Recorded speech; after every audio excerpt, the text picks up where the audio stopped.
The first game of a best-of-7 series is in Cleveland, and on Sunday the series comes here for Game 3 here to Toronto. But local fans are talking about something unique, the name of the team that their Toronto Blue Jays will be facing, the Cleveland Indians, and the team's mascot, Chief Wahoo, he's known as.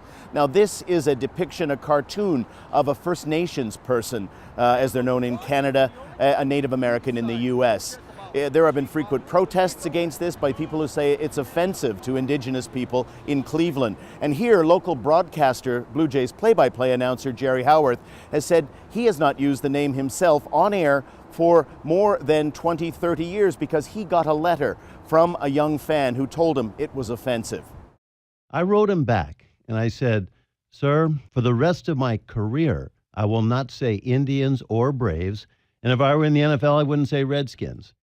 He's referring, of course, to the National Football League's Washington franchise, which has also faced protests and court cases over its team name. And in Atlanta, fans of baseball's Braves have long been asked to stop doing what's known locally as the tomahawk chop, because that too gives offense to Indigenous people.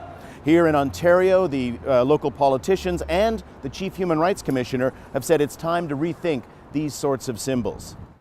We have really normalized this imagery in a way that certainly if a new team was created and they used imagery from another, racialized community or religious group, we would certainly think that that was inappropriate. Of course, Toronto fans are also focused on their team's second playoff appearance in 2 years, especially since they hadn't made the postseason since they won the World Series in 1993. Nonetheless, it does seem there's a lot of support for media and others not to call Cleveland the Cleveland Indians.